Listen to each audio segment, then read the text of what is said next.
Hello and welcome to Business Today Television. We continue with our coverage on strong quarterly earnings that just might show green shoots in the economy and of course also explain as to where we could be possibly headed in the coming quarters. Joining us on the show is the management of India's largest transport company, Transport Corporation of India. Mr. Vineet Agarwal, Managing Director, will discuss the quarter gone by and of course the next 3 to 4 quarters within the largest transporter in India. Good afternoon to you, Mr. Agarwal. A very warm welcome. I am sure it has been a very difficult quarter given the situation in West Asia as also turbulence within our own economy. How did the quarter go by for Transport Corporation?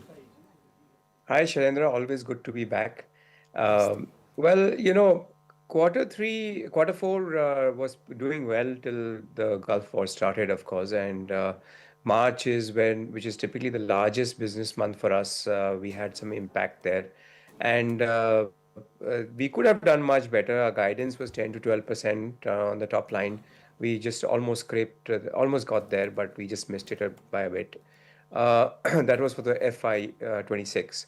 But of course, as you see, the quarter four, we did relatively well with a 12% plus top line increase and a 17% the bottom line increase on the EBITDA level. So it was challenging for towards the end, and of course, the last year has been a bit challenging.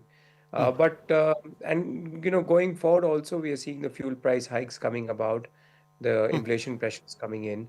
So it is going to be again at one of those tough years, but we believe that we can still do 10 to 12% on the top line for FY27. Okay, let's just take it piecemeal. First, we look at the set of numbers that you've declared, and then we will talk about the very substantial hike that has come into fuel prices. So, for the quarter gone by, sales rose 12%, EBITDA rose 17%, margin was 50 basis points higher, and fourth quarter PAT was 8% higher at 123.6 crore rupees. Which parts of the business worked well? Where did you find slack? So to start with, our largest business, which is our supply chain business, did really well. It grew at about 16% on the top line. And bottom line was a bit flat from a percentage perspective, but it was relatively good because we've been acquiring a lot of new contracts, especially in the space of FMCG, consumer durables, as well as retail and quick commerce. So those have all picked up very well. And we have some more contracts in the pipeline. So we have created some bench strength for the new contracts, and hence the margin was a bit suppressed. But the traction overall with auto sector doing really well post the GST cuts in September continues, and I think will continue in the Q1 of this year also. So from that perspective, the supply chain has been a good and big beneficiary of it. The second business that did really well was also Seaways. Seaways business has grown, though a bit flattish, but 10-12% over the quarter, but for the full year, about only 5%. The margins have grown though. The margin expansion has happened because we've been able to get better freight rates around the coast, as well as some of all our ships are depreciated and there's no interest cost also on them. So overall, those have that helped that business, and we have good growth of about 25% on the bottom line as well. And the businesses that on the joint venture side, cold chain business crossed 100 crores in revenues, and our rail business grew by 20%. So these were the positives. The slight misses were on the freight business, where the volume growth was not as high, and we do grow, though we do grew in the Q4 at a 12%. But the full year it was flat at about 2.5%. Okay. So net, I think the business is strong. The other aspects that we'll talk about, I'll be able to express a little bit more on what we are doing with multimodal logistics. Okay. Now, the elephant in the room is the fuel price hike. I mean, you are impacted in more ways than one, especially on high speed diesel. What are you planning to do? Will you absorb it, or do the contracts with the OEMs and other vendors allow you to pass it on? So several things have happened. One is that the bunker prices have gone up. So we've been able to pass on some of that to our customers directly. Little bit absorption, but mostly it was all passed on. The second is these rapid fuel prices, diesel price hikes and petrol prices hikes that have happened. Essentially helps us. Essentially means that all the back-to-back contracts that we have all been triggered with the price escalation clause in them.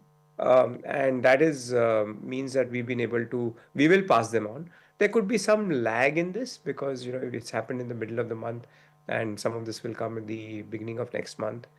Apart from this, the labor costs have also started to go up in several places. As you know, minimum wages have also gone up in several states, and that is also having an impact on warehousing costs. But again, those are also passed through.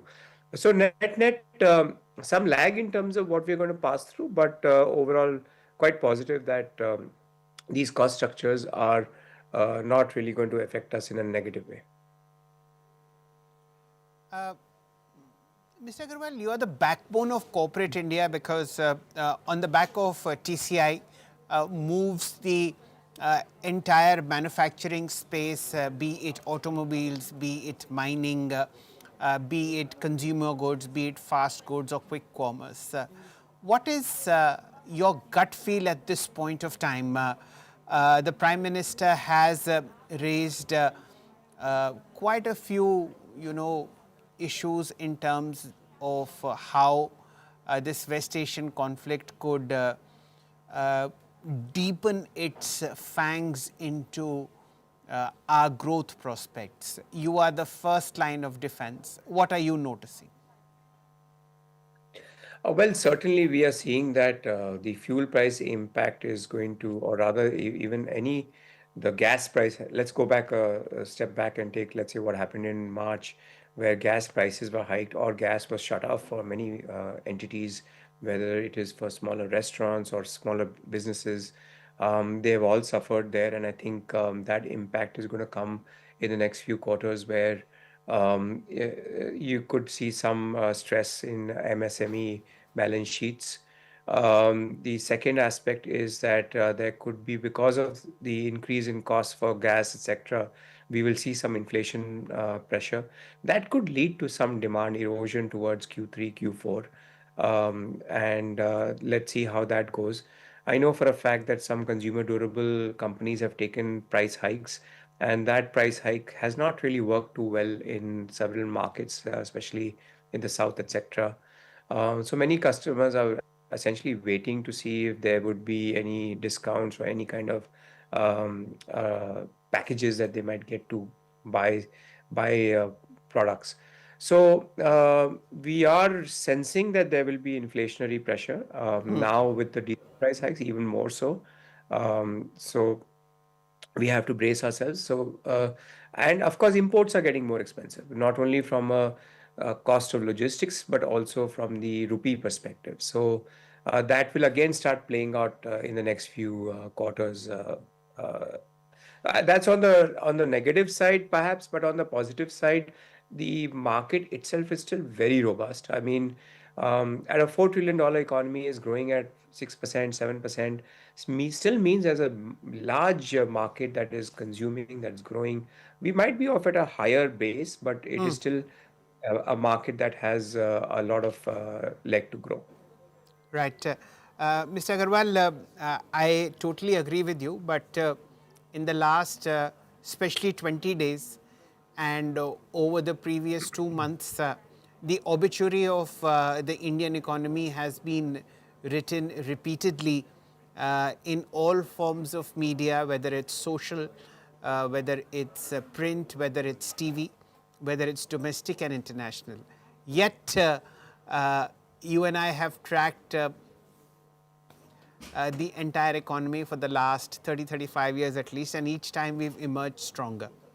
Now, for TCI in particular, your competition would be, uh, worse off than you, mainly because for you the size matters and you have a higher ability to withstand pain. Do you see yourself expanding aggressively at the cost of your competition over the next 9 months, 10 months or so? I would like to add the other thing here is capability of our diversified capabilities. Essentially, we've moved a lot into multimodal. So that multimodal is going to help us also because if road costs go up, then some shift happens to rail or some shift will happen to the sea business as well.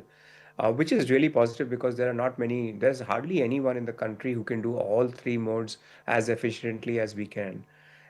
So that is positive. We will continue to, as I said, we are very positive and bullish on the Indian economy. We did spend about 375 crores last year in Capex. Our budget for this year is between 550 to 600 crores, which includes addition of ships, addition of warehouses, addition of more trucks. So we continue to double down on the economy because we believe that the long-term growth story is intact.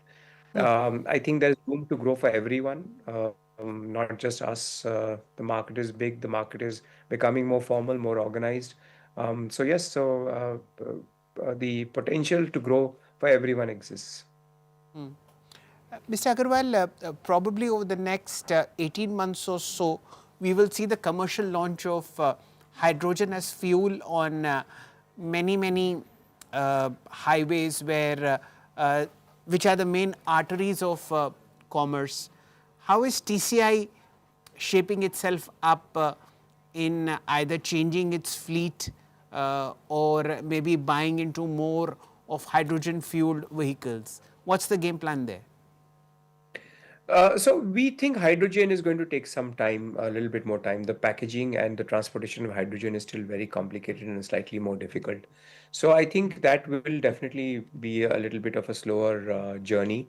The fuel might be available, but the vehicles have to be available. The ecosystem, whether it is repair maintenance, whether it is other trucks, the availability of fuel, all those things are going to be very important before we are able to really adopt hydrogen in a big way. However, we do see EV coming in quite rapidly also, not just in the last mile, which has been growing very rapidly, but we're also seeing some EVs movement or discussions in the higher tonnage ranges for short distances. So those are things that are starting to play out. And our estimate is in the next 5 to 10 years, we'll see a combination of several kinds of fuels, alternative fuels from a decarbonization perspective, CNG, LNG, and then, of course, EV as well as hydrogen, all working in sync and in conjunction. Okay, fair point.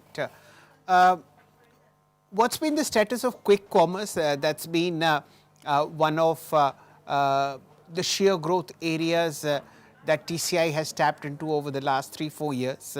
What has been the movement in FMCG in particular? Lots of news reports now point to quick commerce being the mainstay of growth for many top end FMCG companies. What's your experience? Yes, certainly, quick commerce is starting to move up in terms of more and more market share as well as basket share of consumers. And I think it's the just the sheer availability, the sheer presence, and the convenience that quick commerce offers at perhaps the pricing which is regularly available.